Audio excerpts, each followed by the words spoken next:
my God. Ese sí se sacó la M. Sí, here he goes. This is what happens to Marvel. This is Marvel. Ay, Marvel. Ay.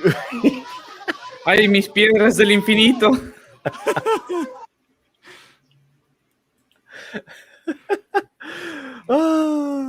Ay, Dios mío. Bienvenidos a Midnight Edge Español. Soy Latino Slant.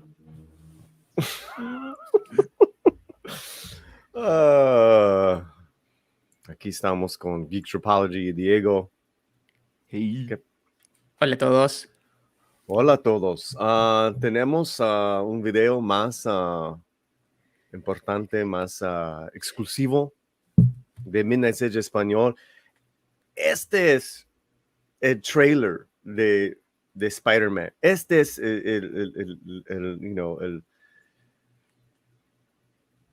la historia real. La nueva historia con Easter eggs y todo. Es Mexican Spider-Man. No es Mexican Iron Man. Es Mexican Spider-Man. ¿Listamos otra vez?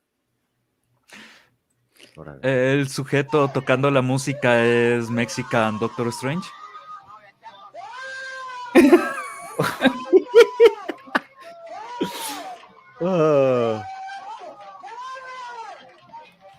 Ay, güey.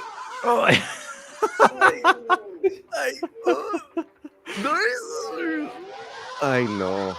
Primero cae de cara y luego se dobla la nuca. Más glorioso hubiera sido si se hubiera golpeado las piedras del infinito, pero bueno. Wow. ¿Cómo está el chat? Junior López.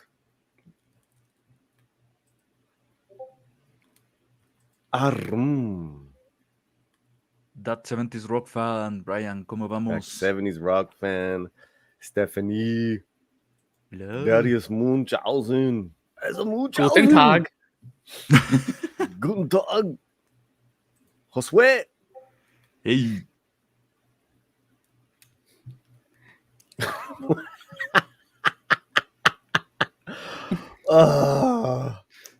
Ok. Es la misma historia de Marvel, ¿no? No, más bien sería la versión opuesta a Marvel. Marvel está tratando de hacernos infelices a todos, al menos él estaba tratando de hacer felices a los niños. Fallaron de la misma manera. No creo, porque los niños están matándose de risa. Rayusakiru. Buen día a todos. ¿Cómo vamos? ¿Qué tal? Y también tenemos Daniel Du Amaral Rodríguez. ¿Qué tal están todos? ¿Cómo va? Hermano? ¿Cómo va? Y bueno, muchachos. Ya, Diego, este programa hoy es el programa de Spider-Man. Sí, el hombre araña. O como a mí me gusta llamarlo, como Homero llamaba a su chancho, puerco araña. El puerco araña, al mal acaba con su telaraña. Spider-Pig, Spider-Pig. He's no longer Spider-Pig. His name is Harry Plopper. That. Oh, yeah. God, I forgot about that. Ay, el cerdo Harry Potter. Plopper.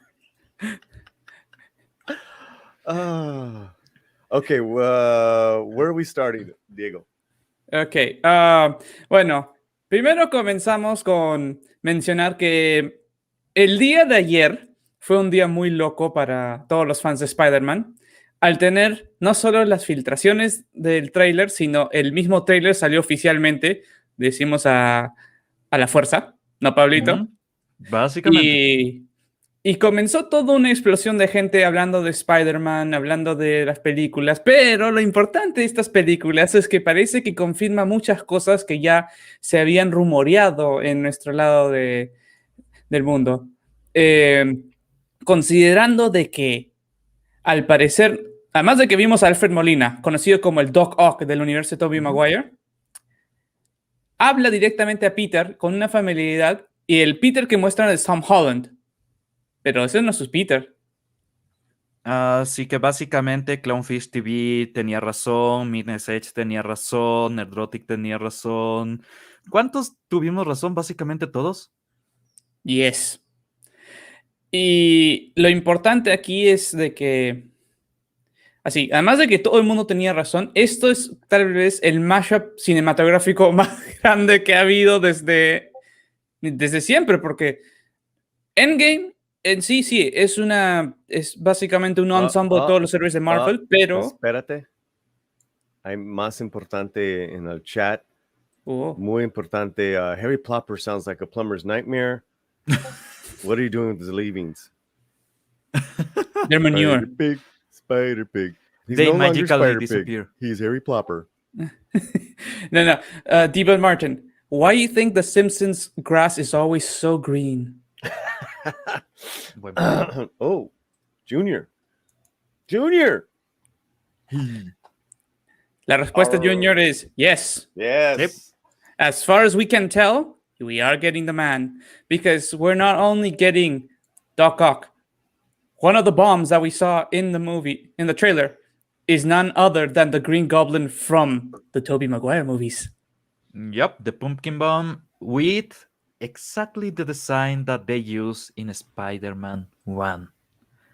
By the way, it's not the design on Spider-Man 3. That's a difference, a huge difference. And they are forgetting Spider-Man 3. Thank God. Not completely. You know why? Why? In the trailer, there's a moment where you see Tom Holland wearing the black suit. But the black suit looks identical to the one from Spider-Man 3. Mm-hmm. That's really... yeah. Okay, maybe. ¿Querríamos ver a Doctor Strange, Tobey Maguire y Tom Holland bailando en la calle? Todos quisieran ver eso. La verdad, sí. No estoy en contra. Yes. Polly, tenemos un super chat. Yeah, let's wait for that. I Okay. want to go over some of those things that you talked about. I'm trying to pull up the photos that we had. And of course, there's just now more there. Oh, here we go. There's so many shares and posts. It's just crazy to get through it all. But here's what you're talking about. What is this again? Can you let people know? A Pumpkin Bomb, una bomba de El Duende Verde de Spider-Man 1. ¿Cuál es la diferencia principal? Bueno, la estructura de las bombas era diferente para Spider-Man 3. En Spider-Man 3 se supone que era el legado. Harry Osborn es el que toma el papel y sus bombas tienen un efecto diferente y una forma diferente. Las del Goblin de la primera película, que era Norman Osborn, eran estas específicamente y son las que vemos cuando revienta a los accionistas de su empresa y básicamente los convierte en esqueletitos por un segundo. Esa es la bomba. Entonces, estamos viendo algo, a mí me sacó emoción. Las películas de Spider-Man, las originales, las amo. Especialmente Spider-Man 2, así que incluso tengo un lugar para ver Spider-Man 3 alguna vez. Los efectos de Sandman son excelentes en esa película. El resto es una porquería, pero Sandman es muy bueno en esa película. La parte en la que él está sujetando el pendiente y tratando de conservar su forma, excelente. Después de eso, la película se va al caño. Is there anything in this picture that's a Easter egg? Aquí Easter egg me recuerda a la batalla mientras Maisie Williams está cantando en Spider-Man 1. Bueno, about Easter eggs, there's more like on Twitter people have been pointing out some other things, como Lagarto aparece en una escena, bien brevemente. Ok, también tenemos momentos, creo que porque entre los trends, por ejemplo, en Perú, incluía Green Goblin, incluía Lagarto, y han estado poniendo imágenes donde sí se nota una criatura enorme, encerrada, detrás de el Peter Parker de Tom Holland tratando de salir de esa jaula. Ok, ¿qué criatura crees que sea? Porque Por la cabeza y por el tamaño es lagarto. ok. Entonces, si es que tenemos al Dr. Connors, tenemos a Norman Osborn como Green Goblin, nos faltaría Sandman y no, ya tenemos Electro. Que Sandman va a venir aparece supuestamente en una parte también, lo alentaron en una pared de arena, en una de las escenas. Pero entonces así. ya tenemos los Sinister Six en pantalla. Ya por fin vimos a cada uno de los Sinister Six en el tráiler, incluso. Sí. Entonces, entonces, este mashup podría ser, o sea, la justificación de todos los villanos con todos los Spider-Man, ya, es tal vez lo que ayude a crear esta historia. Interesante. Pero esto también plantea problemas a futuro. Muchos problemas a futuro. Ok, sí, ahí tenemos al Goblin de Norman Osborn, tenemos a Doctor Octavius, tenemos Sandman y tenemos Electro. Esta versión de Electro no me gusta a mí particularmente, solamente porque yo soy fan del Electro del juego de PlayStation 1, Spider-Man 2, que por cierto tenía narración por Stan Lee. Si es que quieren alguna vez escuchar la voz de Stan Lee y tener un poco el recuerdo de él, ese es el mejor juego para hacerlo. Fuera de eso, si es que está el lagarto, ok. Sería muy interesante ver hasta dónde llegamos con esto. Incluso qué otros villanos pueden traer. Sé que ya se viene la película de Morbius. ¿Van a integrar a Morbius a esto? ¿Van a integrar a Carnage a esto? ¿Van a integrar a Venom a esto? Porque Venom ya ni siquiera es un villano y no es un antihéroe. Es un héroe como tal, o al menos así es en su universo. Además de eso, Doctor Connors. Por eso, hay escenas, estoy buscando la imagen donde muestran el pantallazo, pero lo que sí recuerdo y lo que sí puedo decirte es el hecho de que sí podrían convertir a Venom en un villano. No tomaría mucho, ¿ok?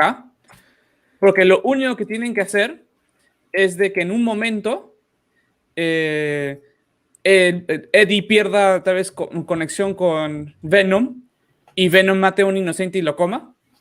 Entonces tendrían que ponerlo en Matt Gargan y estarían mezclando la historia de Scorpion Venom. Por ejemplo, eso podrían hacer. Y ahí tienen un Venom que es vicioso, que es agresivo y que quiere matar a Spider-Man. Si es que no quieren cambiar a Eddie Brock a un villano. Sí, y también el hecho es de que no tenemos idea de qué va a pasar en una película de Venom.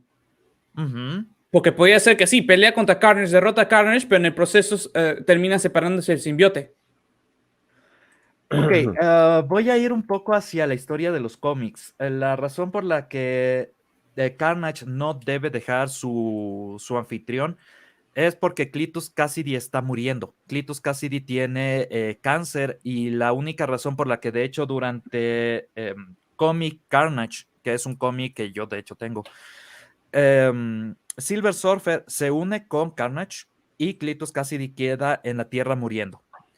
Spider-Man toma la decisión de quitarle el simbionte a Silver Surfer y dárselo de nuevo a Cletus Cassidy para mantenerlo vivo. Pero Pablo, yo no hablaba de Carnage, yo hablaba de Eddie Venom. Brock. Sí, porque Venom sí ha tenido más de un usuario. Sí, por eso decía Matt Gargan, el escorpión. Él es uno de los más infames como Venom en versión negativa. Okay. Por eso digo, puede ser eso. Let's go to Doctor Strange now. Theories, ideas.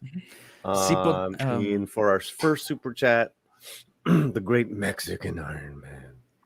Not Mexican Spider-Man. No. Mexican Iron Man. Iron Man. For $15, ¿tenemos Doctor Strange o Mephisto? Voy a ir completamente a lo nerd, ¿ok? ¿Por qué la gente está hablando de si este es Doctor Strange o Mephisto? al final de Civil War, cuando finalmente Peter Parker se pasa al lado de Capitán América, de hecho es el Punisher el que lo rescata en las alcantarillas después de que él trató de salirse del grupo de Iron Man y casi lo matan. Él descubre que no solamente reveló su identidad al mundo, reveló la identidad de todas las personas que él ama al mundo. Entonces vienen personas contratadas por Kingpin a disparar a la tía May. La tía May está en el hospital muriendo y aparece una figura demoníaca a ofrecerle un trato a Peter Parker. A cambio de su relación con Mary Jane Watson, todo lo que pasó con su identidad durante Civil War va a desaparecer del universo de Marvel, ¿ok? Durante ese intercambio, cuando finalmente Peter Parker acepta, descubre que una niña que estuvo junto a él durante varias instancias en los cómics es la hija que él iba a tener con Mary Jane y acaba de sacrificar a su hija, acaba de sacrificar su relación con Mary Jane y además está afectando a la tía May de otra manera. Entonces, básicamente esto destruye al personaje de Spider-Man durante muchos años para la mayoría de gente. Es la razón por la que yo dejé de leer cómics de Spider-Man. Dejé básicamente ahí la historia, porque a mí especialmente me enojó. Y conozco a muchísimas personas que le llaman la muerte de Spider-Man a esos cómics, a esos 4 tomos que lastimosamente Joe Quesada decidió sacar al mundo y arruinar a un personaje legendario, ¿ok? Aquí en el tráiler se ve a Doctor Strange actuando y hablando de una manera que no es la normal para él, ¿ok? Su forma de tratar a Peter, la manera en la que se deshace de las advertencias de Wong directamente, apunta hacia que, o al menos, él cambió de personalidad drásticamente o él no es Doctor Strange. Entonces hay la posibilidad de que él sea Mephisto. Para mí no es tan posible, pero entiendo por qué. Y el primer pensamiento que tuve al ver el tráiler es, esto es One More Day. Y me sacó del tráiler hasta cuando vi el Pumpkin Bomb del Duende Verde. Entonces, la gente que sufrió, tiene todavía el flashback a ese horrible momento en el que muere Spider-Man para todo mundo, en el que Spider-Man decide hacer algo que ni siquiera los villanos harían, que es un trato con el diablo. Vieron este tráiler y fue no quiero esto, no me gusta esto, no siento bien esto, y automáticamente empezó el rumor de tal vez es Doctor Strange, es Mephisto. Yo no le doy tanta credibilidad al rumor, pero de nuevo, podría ser. Mi contraargumento a todo esto de que si es Diego, Mephisto no, what y do you eso think? diré, no, yo no creo que sea Mephisto porque desafortunadamente Marvel nos ha mostrado en más de una ocasión, en más de una película, o en este caso también la serie, el hecho que no tienen un entendimiento de la continuidad de sus personajes. Han fallado en preservar la continuidad de los personajes que han diseñado a lo largo de la saga más de una vez. Tenemos en la serie Falcon the Winter Soldier. No son los mismos personajes si tú comparas contra cómo eran en las películas, no son los mismos personajes en la serie. Hay muchas diferencias en personalidad, en carácter. También tenemos diferencias entre lo que es Iron Man, por ejemplo, entre las primeras películas contra las últimas. ¿Ok? No se ve el Tony Stark que decidido, digamos, a salvar el mundo a tal punto que destruyó todas sus armaduras. ¿Ok? Ok. Entonces, así, vamos viendo un montón de personajes que no mantienen continuidad, y yo sí creo que de verdad es un tema donde ellos no respetaron la continuidad de sus personajes. No leyeron las versiones previas para escribir a estas versiones. Entonces, para ti, ¿tú crees que se van a desviar de básicamente todo lo que pasó en Sensational Spider-Man número 41 en adelante? O sea, se van a alejar de esa parte de la historia. Es que nos han mostrado más de una vez donde ellos no toman, así, parece que tomasen ideas de los cómics, pero las cambian. Porque, por ejemplo, WandaVision, todo parecía apuntar que veríamos a Mephisto. Y al final fue todo fue un bait and switch. O sea, nos tomaron como tontos. Te entiendo. Aún así, todavía me quedan... Yo en lo personal no creo que sea Mephisto, pero me quedan dudas. Me quedan ahí algunas cosas que pensar al respecto de qué diablo les pasa por la cabeza a los de Marvel al tomar la historia por la que la gente abandonó en masa el cómic más popular que tenían en la historia. ¿Ok? Porque están haciendo un cash grab. Tenemos super chat, super stickers. Raj H with $1.99 Canadian, $1.99 super sticker. Gracias, Raj. Manito para arriba. Darius Munchausen for $1.49, another super sticker. Thank you, Darius. Hey, gracias por las palomitas. And Stephen Otten for $5. Gracias, Stephen. Hail Midnight Edge Espanol wrenches in chat. Sorry I can't join you today as my schedule will not allow it. Enjoy the show and stay safe. Igual, hermanito. Hey man, enjoy and stay safe. Muchas gracias, hermano. Jesús Dávila, saludos a todos desde Los Ángeles. ¿Qué tal, hermano? ¿Cómo estás? Vecino. Saludos al señor. Joshua Gonzalez, Diego says, Doctor Strange is weird in this one. Like, what makes him think he should do a spell he's never done and knows little about? Seems not very Doctor Strange. May I remind you, he was the same guy who did not want to follow the indications from the Supreme One, to not go into the library, not to try to touch the eye and do other things in the first movie? Yes, exactly where I was going. He has shown this kind of discontent for rules, but he is now the Sorcerer Supreme, and he has seen almost infinite realities. So he had to actually go through a transformation. If you are living 14 million lives, you are having a transformation, right? So it doesn't fit with the character as the continuity goes, but I see where you come.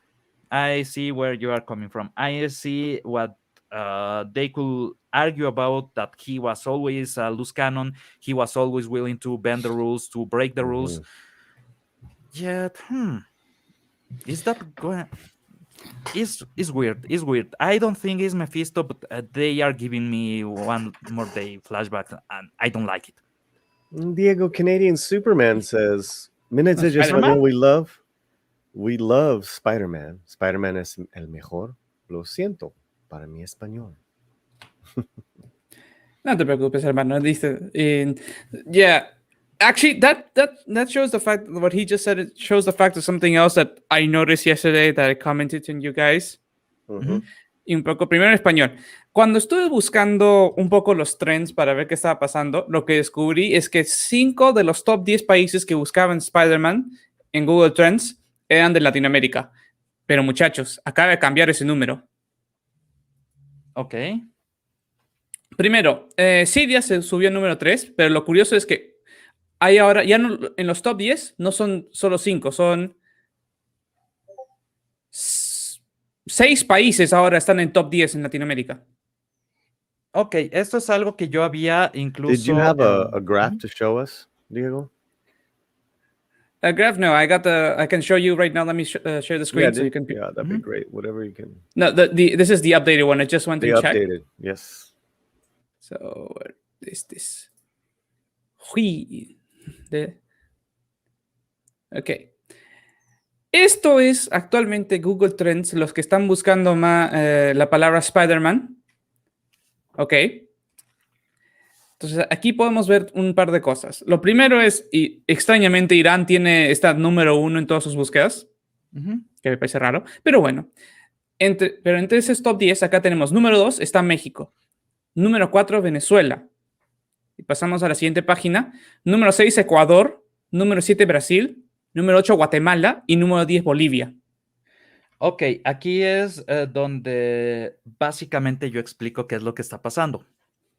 Hace más o menos un año, pasó esto que sacaron el tráiler de la nueva película de Batman, de The Batman, Y estuvo trending por 10 minutos en los Estados Unidos. En Ecuador se mantuvo durante 8 horas. Igual se mantuvo largo tiempo en Colombia, se mantuvo largo tiempo en Paraguay. Y en la India, cosas que tienen que ver con Superman y Batman tienen una retención gigante. ¿Por qué? Porque en un montón de países que no son los Estados Unidos, hay gente que adora estas franquicias no por los cómics, por las series de televisión, por las animaciones, por las películas. Y esta gente llega a tal punto de fanatismo que pueden llamar a sus hijos. Y conozco el caso de alguien que en la India se llama Batman algo Superman.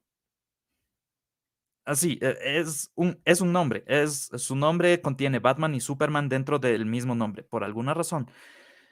Eso pasa todo el tiempo, ¿ok?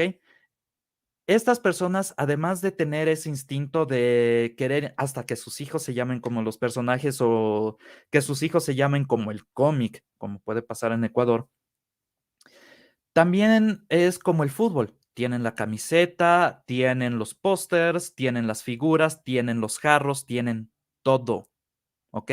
La cantidad de dinero que un latino o que alguien en Asia se puede gastar en una de sus franquicias es ridícula.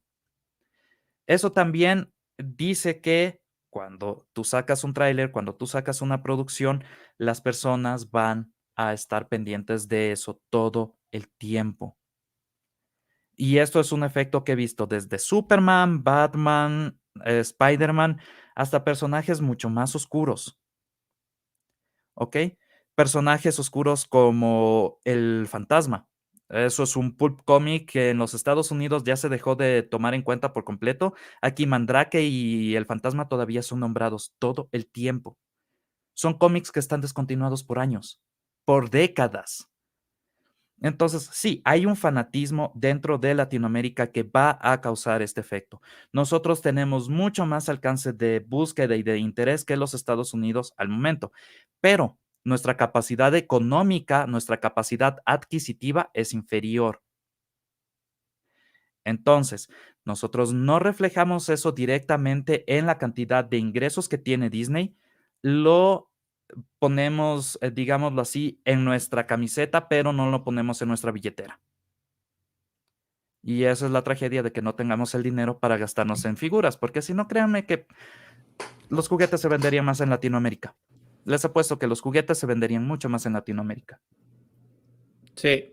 So, what are we looking at here, Diego? Okay. Are we? You've put in the word Spider-Man, and this is the global trending of Spider-Man. Mm-hmm. Yes. It also puts its position in regard to searches in the region itself. Those numbers are basically from I think 0 to 100 where they stand in searches, but in their country. But the important thing is also the order is based on volume. So even if, for example, we're seeing Mexico is right now at its number 43 or even 46, still its volume in searches is so big that it appears number 2 in the world. Mm-hmm. And so what's important is that in the top 10, 6 of them are in Latin America. And the other ones are in the Middle East and on Asia. So basically, it maintains the trend that normally Latin America, Asia, and Middle East are more prone to be fans of the franchises. They are less likely to spend money because they don't have enough money to spend on the franchise, but they are fans. As I was saying on Spanish, I know there's people that have Batman and Superman in their names, in their legal names, and that happens all the time. So this is the real power of interest. If you are searching only for a trend, we are the trend makers. Latin America, Asia can force a trend to happen.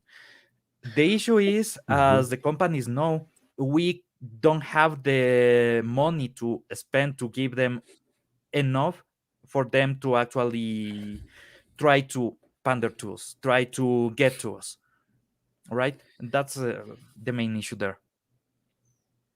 Okay, let's say hello to some more friends in el chat. Tenemos Pat S. Hey. Hola, Pat How are you S. doing, brother? Darth Scipio. Darth. Nice. Lo-Fi Samurai. ¿Cómo Heyo. vamos? Hey, Alex Ashkan. Hola a todos. Alex. ¿qué tal, hermano? And again, Mexican Iron Man. Esta es una excelente discusión y el impacto de la marca a nivel mundial, un impacto increíble. Yep. Mexican Iron Man, I don't know if you have, if you got here late, and for other people that have got here late, if you've seen the real Mexican Spider-Man, I'll bring that to you shortly. Oh, man. Mm-hmm.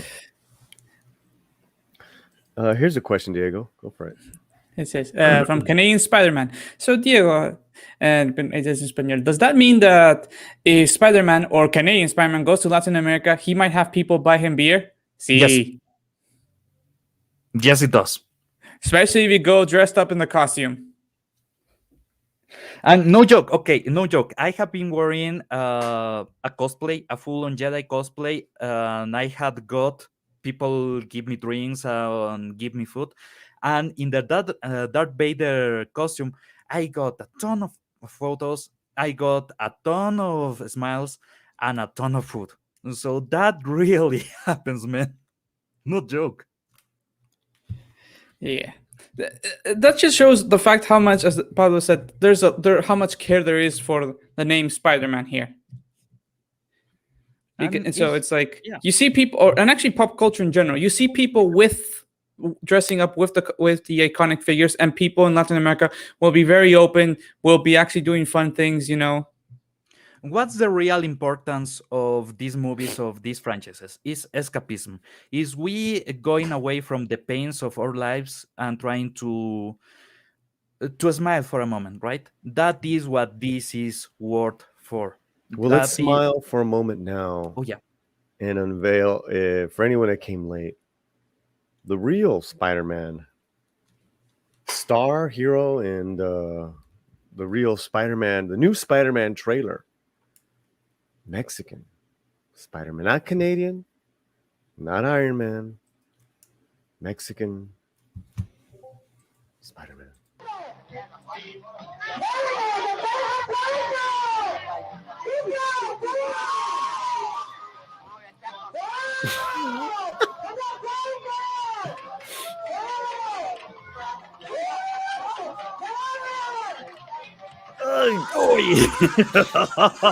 Otra vez.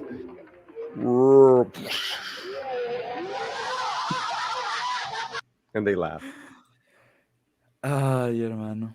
But as I was saying, the real meaning of this is that it makes you smile, it makes you laugh, it makes you happy, right?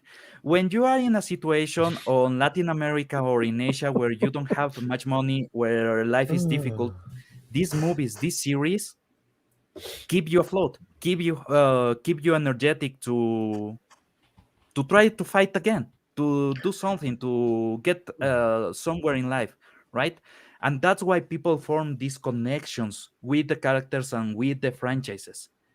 To the point, you can go to a tuning event and you will see Spider-Man cars, you will see Superman cars, and I don't mean like crappy cars. I mean like full-on lowrider style, heavy modifications, Spider-Man dream cars. They can spend hundreds of dozens of dollars on that, and they like it. Antes de proseguir, solamente para recordar a todos, como nos dice nuestra ranch, por favor no se olviden de dar ese like, suscribirse si son nuevos y compartan el video. Y en inglés. please subscribe, hit the like button, and share the video wherever you know. I should have worn my Spidey suit. Tonterías. I've been to most of Hermosa Latin America without it. I'm a cabrón. Oh yeah, Canadian Mexican. Spider-Man has been in Ecuador. Oh yeah? Wow. Yeah. Wow. Oh no. ¿Qué pasó? Prefiero el superhéroe Canadian Spider-Man. Badass. It's a Spider-Man from the 70s electric company. Okay, one more time. Just one more time. Spider-Juan, Spider-Juan. Here we go.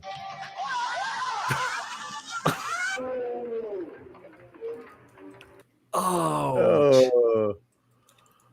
Is this how Spider-Man's gonna crash and burn this movie? What do you think? Nah. I'll be honest. I think people are gonna watch it. And they're gonna, and as far as I can tell from the trailer, there's gonna be more excitement than the more recent movies. Yeah, if the trends are actually a reflection of the intention for people to go to the movies and actually spend money on this might actually be a billion-dollar movie in this era, and that's kinda weird to say. First one in a while. Exactly. Wow, that would be and huge. I actually And talking about trends again, Spider-Man is trending. How did Shang-Chi trend in comparison? Not at all. Not at all. It's dead. It's dead on the water. Yes, let's show you.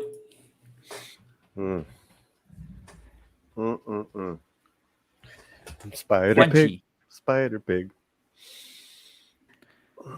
This uptick is just from the news on what's happening because of the movie and the controversy, right? But if you put it against in regions where it's popular, it's in regions where the movie market is very small. And also places where movies like Shaolin Soccer are really popular. And even look at this in the map. Well, in Spider-Man, you would see all of Latin America having a significant proportion. Look at the interest. Just look at these small numbers. This is the position they are from in the bottom almost. There's not even in Bolivia or Paraguay. They're not even talking about it there. And Bolivia is number 10 on Spider-Man.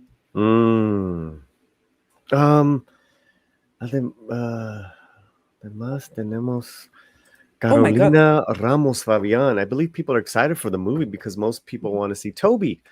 At least I am more interested to see Toby than Tom Holland. I think we can all agree. Yeah. Tobey Maguire over Tom Holland any day. No, he's my I think Spider-Man. is a Tom Holland fan. I was going to say, guys, look at this. Central America, Caribbean, there's nothing almost. Yeah, nobody's looking for it there. For Shang-Chi. First of all, it's not a popular franchise, so that takes away from the interest on the public. A new franchise is always hard to get to people. And the other point is people don't really like this kind of character. And let me be honest, people don't like this kind of character, right? They like other kind of more commonly feeling characters like Spider-Man. Spider-Man is the guy that has issues with his work, has issues with his girlfriend, has issues with his sound, and everything comes together, right? He has a normal life and he is a superhero.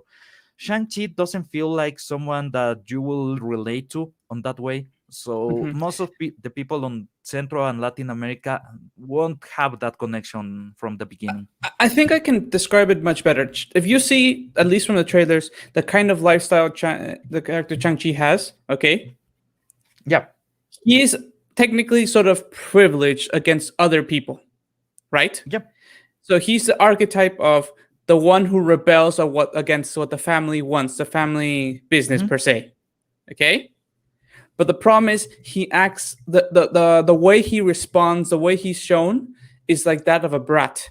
And in Latin America, when you see somebody that has a privileged lifestyle acting like a brat, it's not very well viewed. We really have a very negative view against those people because most people in Latin America are not in the same position. They can never be.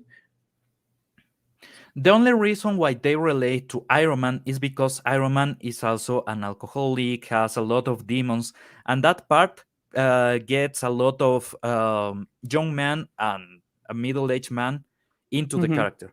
That makes you reflect into his pain and the way that he is trying to come by to get better from this pain. That is enticing to people. So it's a different approach. From my Evil Taco, que dice, Shang-Chi lo crearon pensando en el mercado de China, lamentablemente. Ok, hay dos cosas que tenemos que separar acá. El personaje de Shang-Chi no fue creado originalmente en los cómics para China. Sí, era el maestro del La cómic. versión de MCU sí es un personaje que se creó para tener un héroe que entra a China a full fuerza. Y adivinen qué, en China no les gustó, dicen que es feo. No es broma, literalmente eso fue un punto que salió en publicaciones como The Global Times, el periódico oficial del Partido Comunista. Diciendo, Shang-Chi es feo. Es que es feo. Entonces es como que le salió el tiro por la culata, porque ellos pensaron, porque no es como que el actor de Shang-Chi sea malo, ni digamos, no tuviese su atractivo, No, pero bueno. el problema es de que ellos tomaron el arquetipo del occidente en vez de tomar el arquetipo del oriente si querían hacer esa introducción, lo que le salió el tiro por la culata, porque mucho en la cultura china está relacionado a estética. Y es una estética diferente. Por ejemplo, si es que ustedes ven en la cultura coreana, la estética de un hombre puede ser un poco tanto infantil como femenina. En China, los hombres tienen que ser totalmente masculinos. ¿Ok? Sus facciones de rostro no tienen que ser hermosas, tienen que ser sobrias y tienen que ser prácticamente estoicas. ¿Ok? Los pómulos tienen que ser más grandes, la sonrisa no se debe ver, la manera en la que posicionan los hombros tiene que ser un poco más de enojo, de ira. Eso es el modelo de masculinidad y de belleza masculina en China. Si lo comparan con el resto de Asia, hay un cambio total. Y si es que lo comparan con Norteamérica en este momento, a partir del año 2010 o por ahí, los personajes masculinos empezaron a feminizarse radicalmente y ahora tienen facciones más femeninas o más infantiles. Lo que no pasaba en la época de Van Damme o de Stallone. Ellos tenían esa cara de macho alfa, de grabado en piedra, que ahora ya no se ve tanto en cine. Y por eso mismo ya han medio perdido un poco ahí. Y desafortunadamente al perder eso, que sería, digamos, el mercado principal, el pobre Shang-Chi se ha quedado aún más atrás con este tráiler, porque sin ir muy lejos, ¿ok? Si ustedes ven los trends de Shang-Chi contra, por ejemplo, Eternals, o los Eternos, como llamamos en español, son diferentes. Eternals lo voló a Shang-Chi del agua en sus primeras semanas, ¿ok? Teniendo la misma cantidad de vistas en una semana, lo que le tomó al el último trailer de Shang-Chi un mes, ¿ok? Y esto ahora mató todo. Sí, la diferencia es que Spider-Man en Twitter superó lo que hizo Eternals en 2 semanas y Shang-Chi en un mes y algo, en 3 horas. En Twitter tuvo en 2 horas 10 millones de vistas, lo cual es absolutamente ridículo. El upload que tienen en el canal de Sony en este momento está sobre los 6 millones, el de Marvel está sobre los 3 millones. Es absolutamente ridículo. Estamos hablando de que al momento, sobre el 20 millones de personas o 20 millones de vistas solamente en este trailer, ¿ok? Uniendo todas las diferentes uploads. Shang-Chi y Eternals no lograron hacer eso juntos en meses. En meses. Y eso que para darle un poco de slack a Eternals, tiene menos tiempo los trailers que Shang-Chi. Y lo que dice Raúl Elías a la Tierra. Ahora ya nadie espera Shang-Chi y Eternals. Todos se van a ahorrar esa entrada para las golosinas de Spider-Man. Sí, es muy probable. mayoría de la gente más probable va a esperar los 45 días que llegue a Disney Plus para los que tengan y luego viene pirateado en Latinoamérica y van a ver la película así o digamos legal por Disney Plus antes de ver de estas películas. Y mientras Spider-Man, lo más probable, todos van a ir al cine a verlo. Porque hay un temita más que vamos a hablar de eso. Y acá de Uchiha Yami suculento Sharingan. Doctor Octopus. Hola, tú no eres Spider-Man, eres Iron Man Jr. Sí, básicamente. Bueno, pero también el problema es que el editaje no nos hace ver si es todo en la misma escena. Por el fondo del Doctor Octopus, iluminación y todo, yo diría que no es la misma escena. Son dos escenas separadas. Sí, por eso mismo, porque recuerda, como dije, en el tráiler sí se nota cuando lo ves de nuevo, hay un momento donde Tom Holland usa el traje negro. Y es el traje negro de Spider-Man 3. Todavía me quedan preguntas al respecto de muchas cosas en ese tráiler, incluso hay cosas que no estoy seguro que vayan a salir en la película.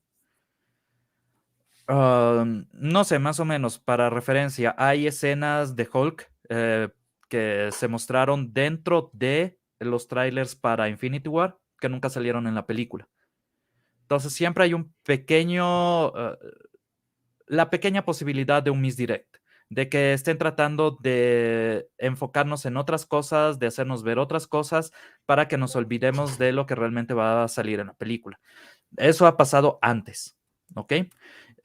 También con escenas desde Iron Man 3, si no me equivoco, básicamente todos los trailers mienten, todos los trailers de Marvel mienten. Sería un poco difícil decir exactamente cuál es la intención de todas las personas que están hablando de Compra y incluso así está destrozando a Shang-Chi. Sí. Y eso que estamos considerando que esta película está planeada para diciembre, ok, época de Navidad, todo eso, pero por ejemplo en mercados como Estados Unidos o Europa, donde sería su principal mercado, hemos visto que las personas por lo general van al cine la primera semana de estreno y después caen picada, excepto Godzilla y Mortal Kombat. Pero todas las demás películas han mostrado una tendencia similar. Entran en la primera semana y luego picada. Entonces la pregunta será, si esta película tendrá el mismo efecto que Mortal Kombat y Godzilla o no. Dieguito, déjame hacerte esta pregunta. Si es que tú no tuvieses que hablar al respecto de Shang-Chi y Eternals en el canal y estás en la misma posición que yo, te toca ver, ¿verdad? Porque nos toca estar informados al respecto. Pero si es que no estuvieses en el canal, tú como un yamingo, común y corriente, salvaje por ahí, vas al cine, ¿gastarías tu dinero en ver Shang-Chi o Eternals? En mi caso es un poco una pregunta más difícil por lo que ponen acá en Perú, ¿ya? Pero si digamos hubiese opciones mejores, no, para nada. Pero si es la mejor opción, desafortunadamente, ahí sí. I found something connected to what we talked about yesterday on Spanish and English videos. JB Smooth.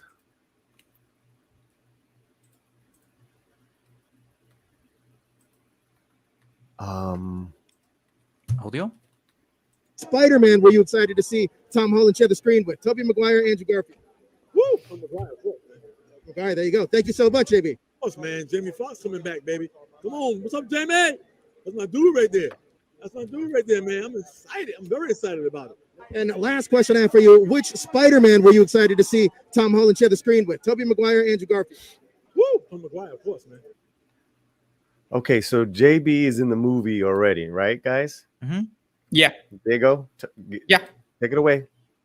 Ok. Primero un poco español. JB Smoove, para los que no recuerden, es el que hace el profesor de Peter cuando se van a Europa. ¿Ya? Y en esta entrevista, lo que le están preguntando primero es, él habla en emoción el hecho de que Jamie Foxx, que es nuestro Electro del universo de Garfield, está participando activamente en la película, pero al mismo tiempo le hacen la pregunta.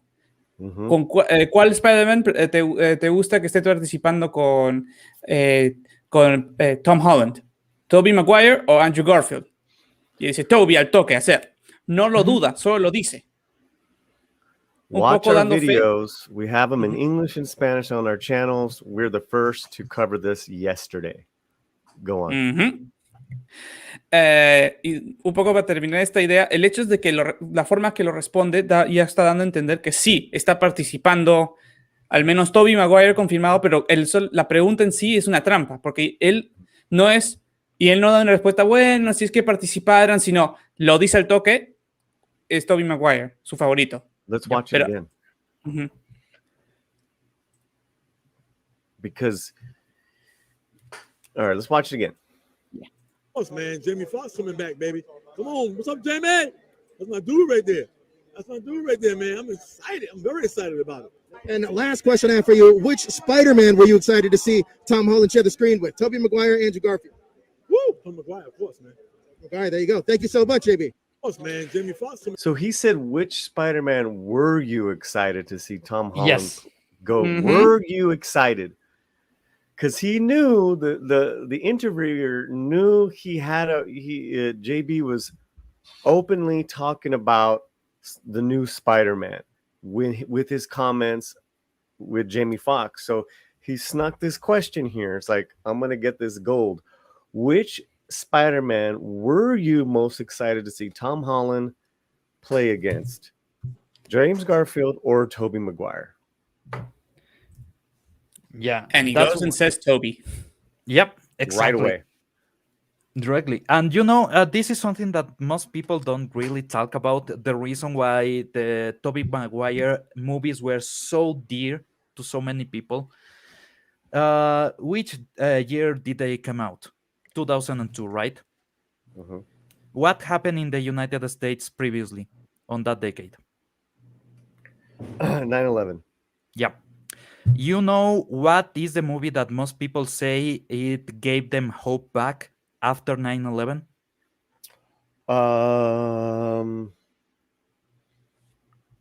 It's right in front of us. The Gladiator.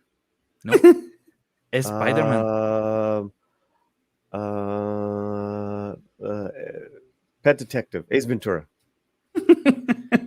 Wrong decade. It was a Spider-Man, and that's why it was Spider. It wasn't Spawn. No, $825 million on box office on 2002, on April 2002, after the recession that was starting with the war, and all the shit that people had to go through. Not only the event, all the ramifications that were on place after that made people worry, made people sad. And Spider-Man is the one that gave them hope. That is the real reason why so many people are so connected with Tobey Maguire on the United States and on other places too, because that not only changed life for the United States. Here in Ecuador, we had restrictions on the airports because of that the very next day.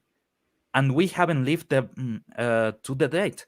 We have 20 years, the same restrictions and even worse restrictions. People were afraid.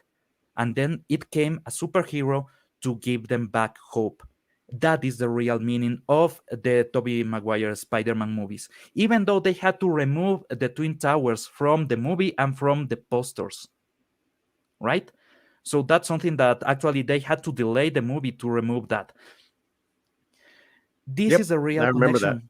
Yeah, this is a real connection with people. And that's the meaning of getting Tobey Maguire back. All that people that felt that ray of hope from his movies are enticed directly to go and see the new movie only because of him. He's the main draw for this movie, not even Doctor Strange, not the brand, Tobey Maguire Spider-Man. That's it. So what he's saying, he is the most excited to play, to see play Tobey Maguire Spider-Man with Tom Holland is the same for everyone. I almost don't know anyone that will go, I want the Amazing Spider-Man. No. You want 2002 Spider-Man. That is the real Spider-Man. And actually, Pablo touched on something that I wanted to also talk about, the fact that this trailer, when it came out, is very important for the entire strategy of Marvel. Because first, they know Spider-Man as a whole is a very popular brand. But this movie also is already setting up everything for the Doctor Strange movie, which is Doctor Strange and the Multiverse of Madness. Because he textually mentions the word multiverse in the trailer. Yes. So this movie is not just a setup for this movie alone. It's a setup for this, for Doctor Strange, and maybe for something even bigger. Like, I don't know, the Sonyverse coming into it, everything, you know? Yeah, and Loki Season 2, WandaVision Season 2. We know they are coming. So it's important. This thing is not like, you know, it's not like a standalone film that has some significance. It's this movie is basically the triggering event that will start the chain reaction. And hopefully it also true for the quality of the movies, because after this, if they make a ton of money, they will have to return to the traditional superheroes. This will show them, if anything, the real pull of having this kind of heroes on the screen and having this kind of personalities on the screen, because Tobey Maguire can act as a true hero, right? He's the only one that actually does. So, do we touch on the conspiracy thing? Or I think that's not developed enough to actually go to, but yeah, why not?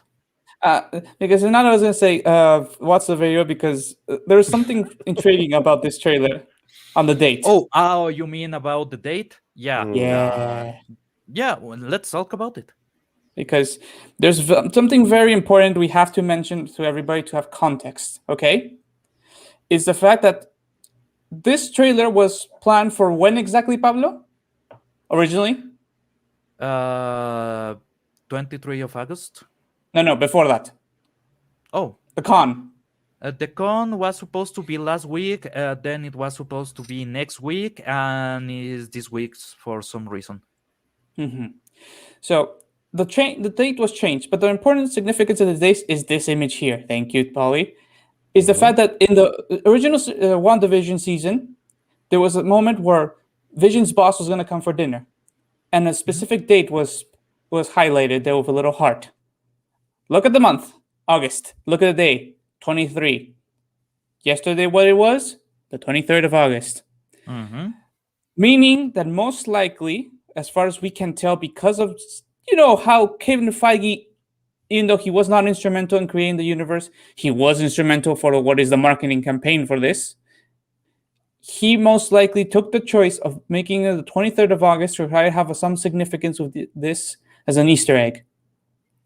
Trying to connect everything in the universe.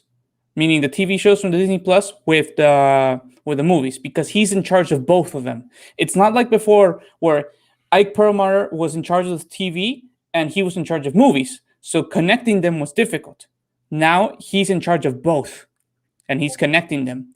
And so it seems that most likely he led the charge for this yesterday being the date that the trailer would be released. Because Pablo also commented is the fact that when they released it, it wasn't the full effects. There was clearly signs that more work had to be done. Yeah, okay, that part.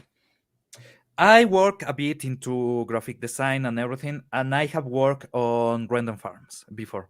The graphics card that you normally get for your PC is a dumbed down version of the real chips that they sell to companies. And this is not a small card. This is a huge server farm with multiple GPUs interconnected with a cache system. So this can render gigantic kinds of stuff in seconds, right? That's what they are doing actually for The Mandalorian.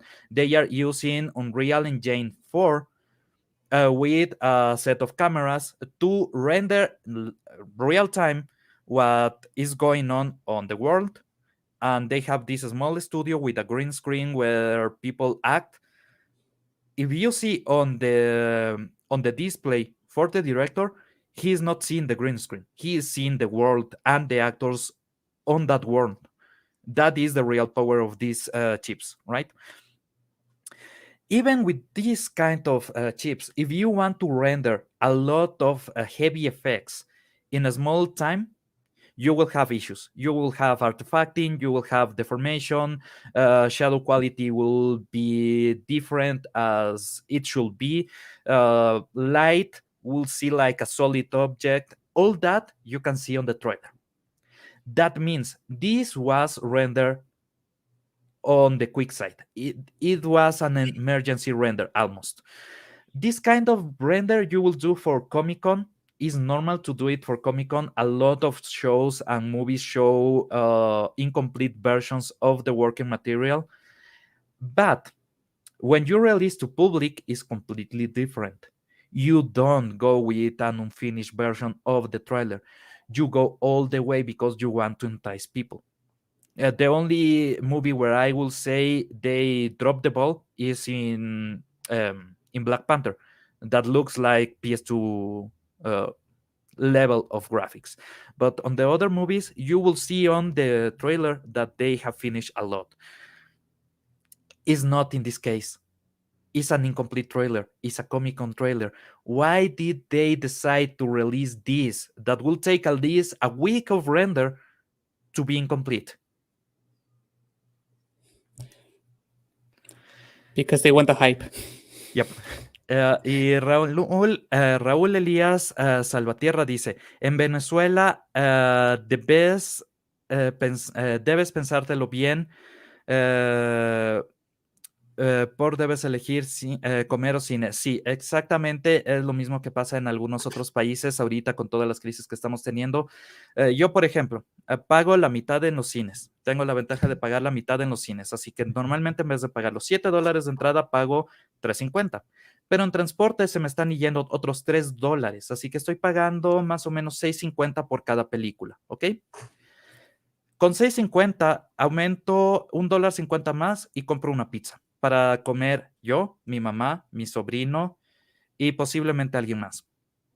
O compro un pollo para toda la familia. ¿Ustedes creen que yo voy a estar tomando la decisión de irme a ver una película que no quiero ver cuando podría comprar algo y ver a mi mamá disfrutar comida? No, simplemente no. Y es la misma opinión que va a tener mucha gente. Si yo puedo comprar comida para mi casa, no voy a ir al cine. En Latinoamérica esa es la realidad. Y the Canadian Spider-Man. Yeah. He says to me, I noticed you tweeted something about where are the 3 Spider-Men in this trailer. I wanted to respond that the leaked trailer I saw the night before had all 3 in it. That is a fan-made trailer, the one you're talking about. Yes. Oh, but there's photos of the set that seems to confirm the 3 Spider-Mans. I'm not sure if those are real. But not in the trailer. We're talking in the trailer. Yeah. Yeah, there are set photos leaked out, but in the trailer, there is a fan-made one that's pretty good, actually, that Nerdrotic had tweeted.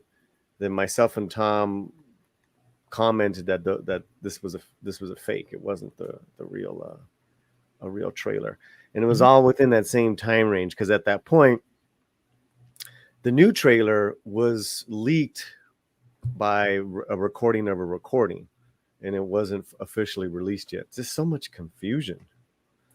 Anyways, wait, Polly, could you put Durf Scipio's latest? Yeah, okay, that he was talking about also upstairs. They said it's cheaper to go to movies in Mexico. Okay, the problem is, Durf Scipio, you're comparing it to the purchasing power that the U.S. has when you're not bringing it down to the proper purchasing power of the nation that you're comparing, in this case, Mexico. It means that even if you made it that the entire country have the same currency, basically Mexico have dollars, okay? What you can buy with those dollars won't be the same what you can buy in Mexico, what you can buy in the US. Even though in the US, you say it's cheaper in Mexico if you compare it to what you have because the price, right? But in comparison to how much of the wage and how much of the basic basket that represents purchasing to go to the movie theaters is a much greater percentage of your salary than it is in the US. And it's a false fallacy what you're comparing. You would have to make a series of adjustments just to make it equitable. And even then, there would be a series of problems comparing it because you would not be taking into account the differences in inflation, the differences in tax rate, the differences in interest rates that are applied in the countries, as well as so it's like saying that is a false fallacy. Yes, an American going to see a movie theater in Mexico, it's cheaper for them to see the movie in Mexico. Yes, but for a Mexican, it's not cheaper. Basically, yeah, it's the same like in Ecuador. In Ecuador, we use the US dollar. We don't have our own currency. We have only whatever the United States decide to do now, right? So our inflation is partly of what's happening here, partly what's going on the US. Even with that, even with saying that the US dollar is the same here and in the United States, right? Is exactly the same currency, exactly the same weight and everything. Societally, we don't have enough money to spend that on the cinema or spend that on luxuries. And the cinema is a luxury. Everything that you don't need to survive is a luxury for us. And so we have dollars. We use dollars.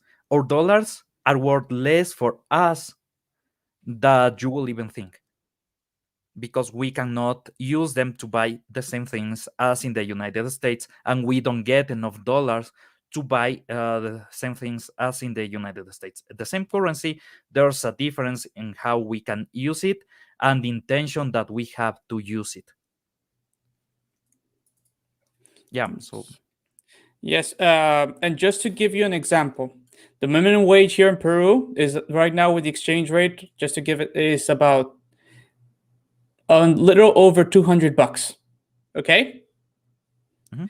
If we're talking a person with those like $200, about 175 of those bucks goes into keeping the family alive, be it food, be it clothes, be it the utilities. Okay. So let's make a round number 200. So $25 are remaining for luxuries, right? Mhm. A family of 4.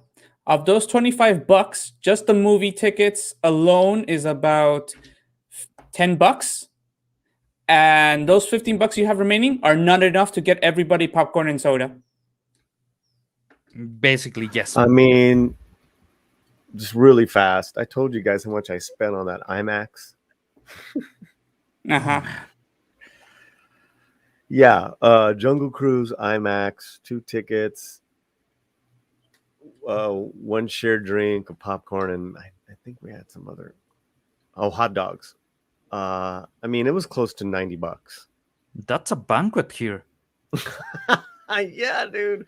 Yep. Yeah, it's fucking crazy.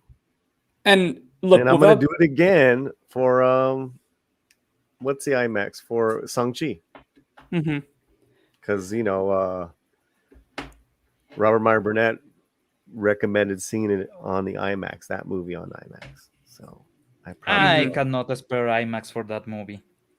We don't have IMAX. Well, listen, I'm just saying, Yeah, but here is like, to me, you go to the IMAX for those big films. Oh yeah, I want to see Kung Fu and special effects IMAX. I want to see Spider-Man IMAX. On prices here in Ecuador, you can go for $7 to a normal 2D movie, $8 and $9 to a 3D movie. For an IMAX is $25. It's not worth the price. Okay. Some really good. Let me go through these comments. Yeah. I've been saying Hollywood is going to need to rebuild the relationship with the customers, considering the latter is considered disposal by the latter. I agree, Lindsay. Oh, let me say too that $90, that was with my AMC discount. Oh, ay, dolor. Yeah, man. Thanks, AMC. Okay. Joshua, I haven't done IMAX a long time. I just do small theater in upstate New York. Get a whole family for like $24. Yeah, man. That. Listen, I'm with you on that. We hadn't gone to the theater in a long ass time, and we wanted to go all out. I normally don't do the high end IMAX show in fucking Beverly Hills. And also, that's something people don't understand. There's a difference in what they charge you. For example, he said in New York against what they do in Beverly Hills, because there's other costs sunk into it. The cost of land in Beverly Hills is exponentially more expensive than the land in upstate New York. Well, even yes. So Century City is like, one of the most expensive places to see a movie in LA. We could have gone to, a few other theaters, in the quote unquote hood, or, you travel a little bit further out and but it's like at the end of the day, you paying for gas or whatever. It's like, unless it's like, kind of like novelty theaters, where they're more like, the Vista or the Arrow, which are owned by Tarantino. Those tend to be like, they were small independent theaters, and he's still keeping it like that. And I just want to touch before that. So if you have a super chat. Canadian Spider-Man Superman. For $2 Canadian, I should have been watching you guys way before now. I know, right? Well, welcome to Midnight's Edge. Bienvenido. Español. Pades, how much is a plate of beans and rice and 3 cervezas? Oh, depends on which state in Mexico. Depends where. Here in Ecuador, you can get what we call a menestra. It's a plate with rice, a lot of beans, and a huge portion of meat for $5.50 to $7, depending if you want to go full on or not. And a beer will be $1.50. So for $10, you can actually eat like a king. I mean, Peru, right now I got to see the exchange rate, but some places you can get it as cheap as like $3. So some places where they give you better meat, better quality rice, better quality beans, maybe $10 the plate. Yeah. Okay. The beers depends if you're getting artisanal beer or factory beer or imported beer, because here in Peru we do have a beer culture. Small, but we do. So it could be $30 the most. It's funny because the best places to eat are determined by their beans and rice. Right? You could get a good plate still. There's a lot of places in and around LA for well under $10. Cervezas, if you're lucky, $2 to $3 a pop. By the way, if you come to Ecuador, the best beer you can get is not an artisanal one, is the cheapest, most raunchiest one that you can get, Pilsener. Is tasty as hell. Here, I don't know why they decided to go full on that one, and the rest of beers are just dirty water for me. And Snail Messiah, Midnight's Edge, Latinx. That word is banned here. No se dice esa palabra. Lávate la boca con jabón, por favor. That 70s rock fan for $2 Canadian. Locos! What's up, Brian? Loco. Hail that 70s rock fan. Here in Ecuador, you actually say loco to a lot of people. Loco is like, what's up, man? Yeah. Whenever I go into chats, I'll say, hola locos.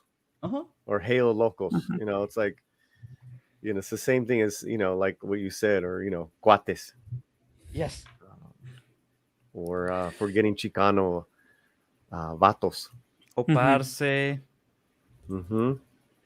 Mensos.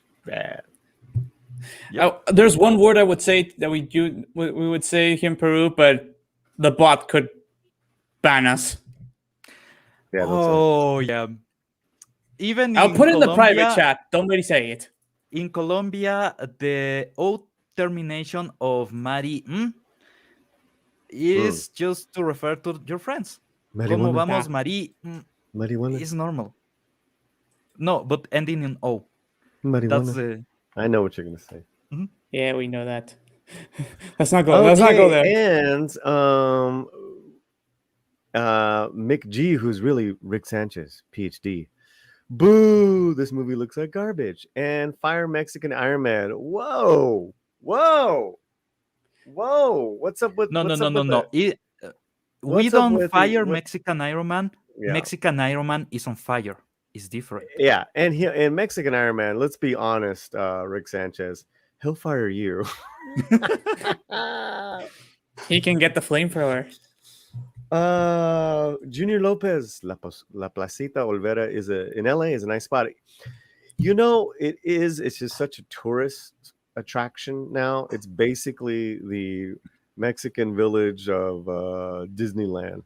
But it's a real street in downtown LA, across the street from Union Station. Behind, it's an incredible part of Los Angeles. In walking distance, the classic Union Station, Placita Olvera, Chinatown, the oldest church in Los Angeles, and then you can walk to Chinatown and Dodger Stadium. So it's a great part of town. It's so cool. And you can find some good deals there as well. Pates. There's a few places that have Pats in a bottle or a local draft for $1. Yeah, but it's Paps, and that it's gross, man. Yeah, I know about it. I've tried it actually, unfortunately. Yeah, you better watch out, Rick. I keyed. People are getting the flamethrowers ready. I know. Brett Cohen comes in with 2 pounds. Is that correct? Am I saying that or no? No, those are Australian dollars pesos or argentinos. pesos argentinos. Which one or two? No. Look, I think, Brett, you're in Australia, and my heart is out to you and all Australians. Just trying to make it. Be safe, brother. Thank you so much for the super sticker. It's a Shiba Inu smiling. Muchas gracias, hermano. He can't fire me. I quit. Oh my god. Modelo. Let me tell you something. When I was drinking, Lindsay, my vice was a Modelo and a shot of tequila together, and those were some great times and some bad times. But I have to agree with Lindsay. Somehow I prefer Corona to Modelo, but that's me. Qué feo eres. ¿Cómo insultas a la cerveza así? Me gusta cuando las cervezas wait a son minute. amargas. Maybe you are a Latinx. Amarga, es agua. Maybe you are Latinx Geektripology. Corona, what the fuck? No, the Mexican Corona is not that good. The Colombian Corona is really good. Okay, all right. There's a difference between countries and Coronas. All right. Okay.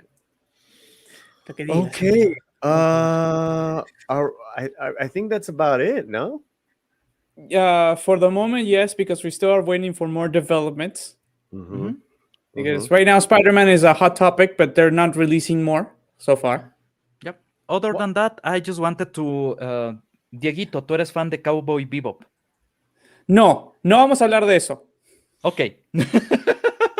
Con eso ya sé tu opinión. Perfecto, muchas gracias. Hold on. Where are you going with this? Because Netflix released the photos of the live action that they are doing for Cowboy Bebop, and looks like shit.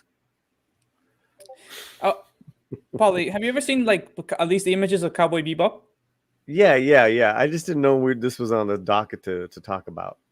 I just saw the photos on Twitter, and god damn it, this hurts. This hurts so much. Right now, for me, it's a bit too raw, so I don't want to talk about it. Because that show defined a lot of my teenage years.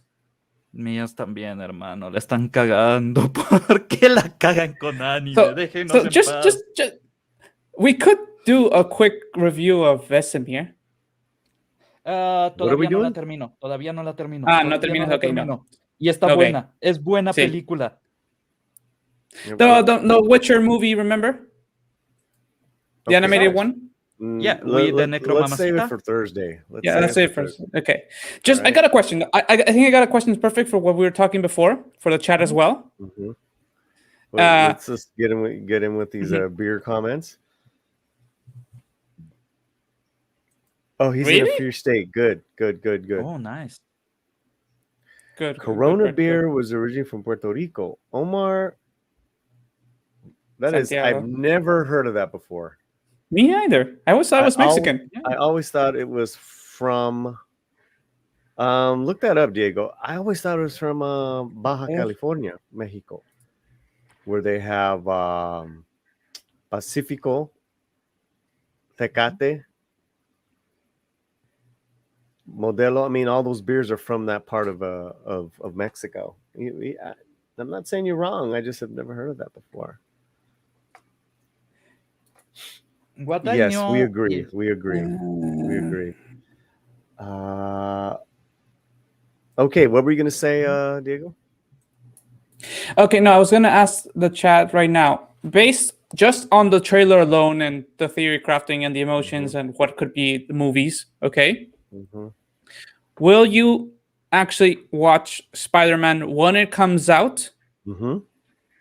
Or will you wait for its 45-day grace period before it goes to streaming? Okay, so 1 for the movie theater, 2 for streaming, waiting at home to see it. Oh my God, I just saw a question. I did 3 not think skip about it. it. No, there's no skip. No skip. We're going to watch it. People are going to watch it because Pablo, Toby. man. No, actually, there's a lot of people that are starting to skip Marvel movies, and All right, No, but- all right, fine. 3 skip. 1 in the Yeah. theater, 2 you wait for streaming, 3 you're gonna skip it altogether. Oh, well, there you go. You got 1 in there. Yeah. Okay. But there's a super chat that just popped out that made me think about something I didn't think about. Go for it. The first it says that, do you count Spidey as a Marvel or Sony movie? And I thought, remember that Sony made a deal with Netflix to stream their movies, including the Spider-Man ones, on their platform, which included the new Spider-Man movies that they would stream first on Netflix and then on Disney Plus.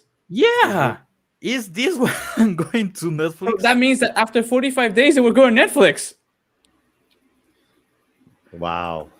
If I it did not goes think to about Netflix, that. I will watch it on I Netflix. can't just to imagine. spike I it. cannot imagine this movie is gonna go to Netflix. No way. Not on its first run. The problem is the deal they announced clearly states that it goes to Netflix and then it would go to Disney Plus because Disney was too slow on the move.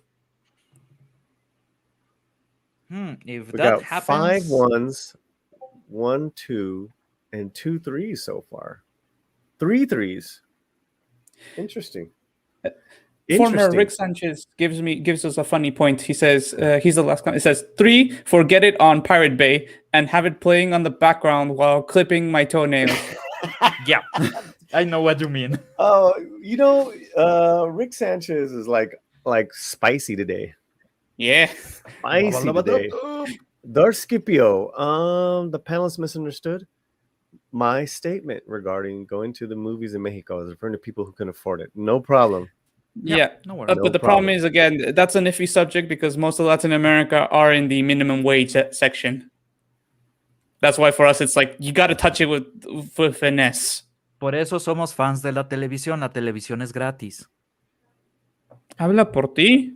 Well, it looks like the 1s are in command, followed by the 3s, and then there's only a couple of 2s. So it's either all in or all out. Yeah. Let's be honest here. Is that I feel this is one of those few movies that is comparable with Godzilla and Mortal Kombat, that it does have enough hype or more potential of hype to get people to get their butts into theaters to see it at least the first time on the theater and maybe the second, third, whatever number of viewings in streaming.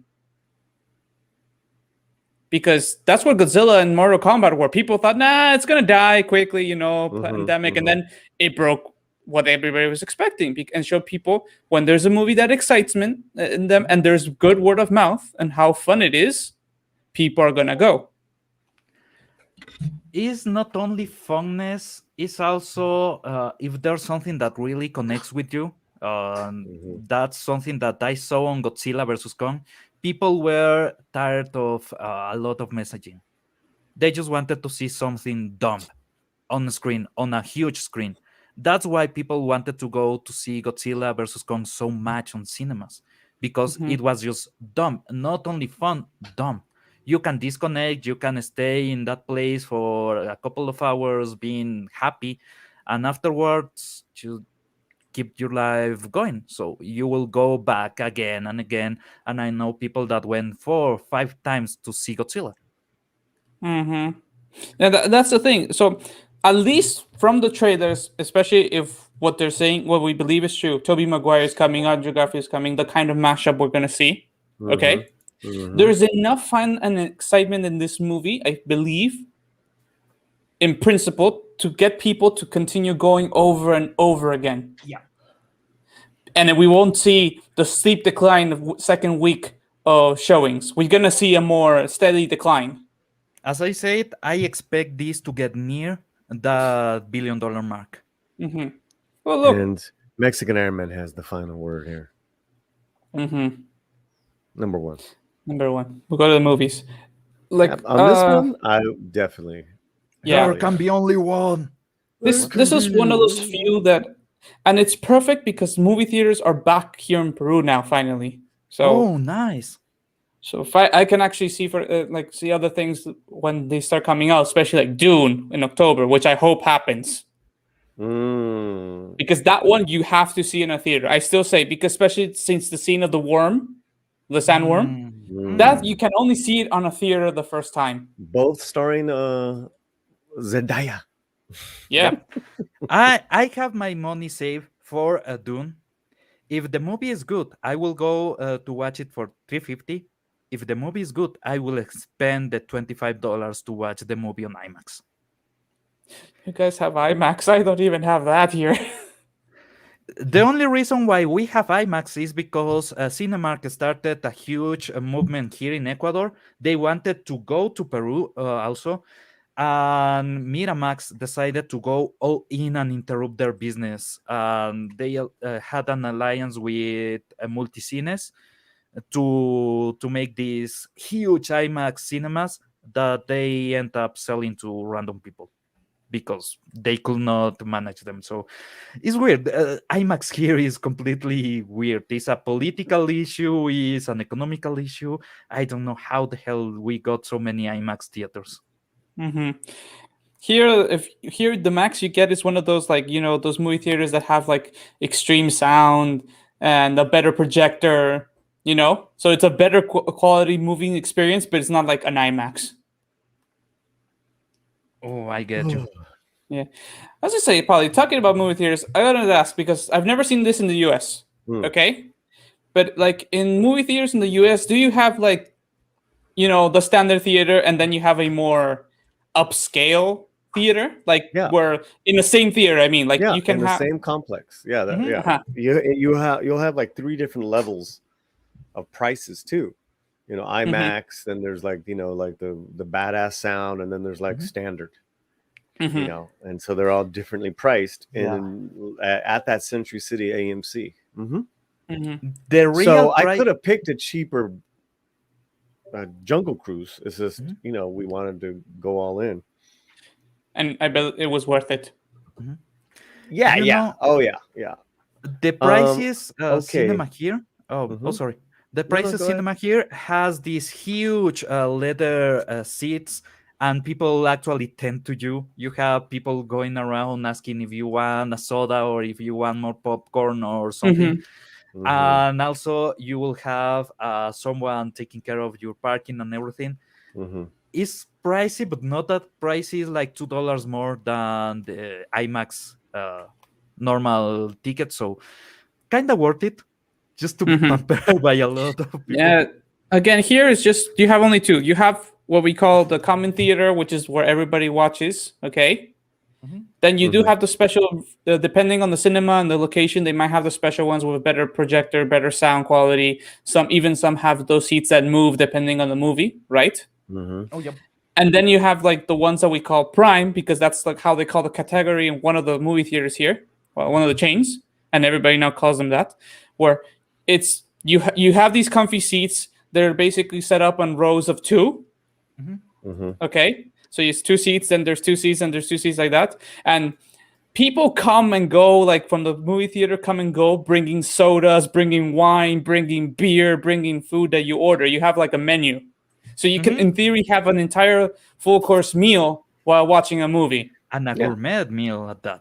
Yeah, that's the Alamo Draft House chain that they started in Texas.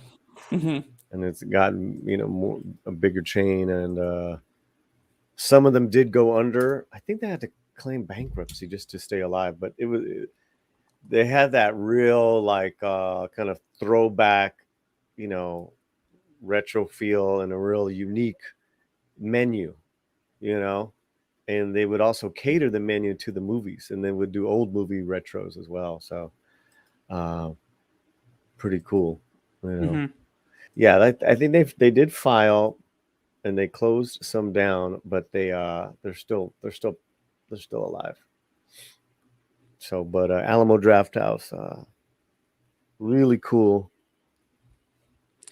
I was going to Alamo Draft House, started 20 years ago, and they only had a couple theaters, and they were doing some great program. The programming was just really unique, and they still do that.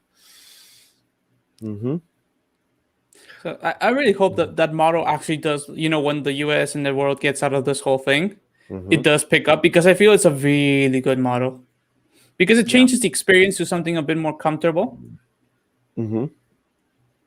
Like, I'm not saying every theater have it, but every major city have a few of those theaters with those kinds of offerings. Because it changes the experience. I mean, I've seen the movie theater in the normal way. I've seen the movie in on a moving seat. I've seen a movie with the whole sound and better quality picture, and then I see the movies in that kind of scenario where they bring you other stuff like beer or wine and more food options, and they bring it to you, so you don't have to worry. And it's like that last one is always more. I don't know why I've enjoyed more the movies watching in that environment than in the other ones, even though the other ones are more traditional. Yeah, and it's a date kind of environment, right? You can take a lady there, and it's actually fancy, and she will feel pampered, even though you are not even paying attention to her. You are paying attention to the movie. Normally, you have to go out and bring her snacks and everything, so she feels actually taken care of. People already do that for you, so whatever. So it's like let's wrap it up. And real fast, Hans. I'm watching Dune on HBO Max. Cool. Theaters are going to be an event, one thing once in a while with the Draft House serving model. Scipio, my local cinema, has IMAX, serves wine, beer, and dinner, and they'll take it to your seat. Yeah. Thank you. Gracias. All right. Let us know where you're going to be at. I will be back here on next show, and also I think I'm doing something about gaming related on my random channel, Randomeando. Other than that, let's hope this movie actually is good. I need that to be good. Please, Tobey Maguire, make it good. Como siempre, me pueden encontrar acá los martes y los jueves. Nos vamos a ver en el próximo show del jueves. Y también aparezco de vez en cuando en algún stream random, sea del canal principal de Midnight Stage After Dark o en Latino Slant o alguno de Pablito. Nos vemos hasta la próxima. Thank you, everyone in the chat. Muchísimas gracias a la gente en el chat y todo el mundo y Latinoamérica. We have new videos up on our Spider-Man theories and news that we found out. Diego did some great work. That's up right now on Midnight Edge Español. And I also have the English version on the Latino Slant channel as well. Thank you to everyone who donated and did super chats and super stickers. That is awesome. We really hope that you liked our kind of deep dive and our analysis on all things with the Spider-Man trailer and the Mexican Spider-Man. We will produce that movie ourselves. starring Tom Connors. Don't forget to like and subscribe to the channel and share it. Thank you, everyone, and all the new people. Snail Messiah, Ryusakiru, Pat S, Canadian Spider-Man, Mexican Iron Man, Scipio, Rick Sanchez, PhD, Lindsay, and all the rest, and our wrench, the great Take care, everybody. Happy birthday, J Junk 3PO. Feliz cumpleaños. And we just did get the news that rest in peace, Rolling Stones drummer Charlie Watts passed away at 80 years old. What a life he's led. We always have his music and his badass drumming. Be well.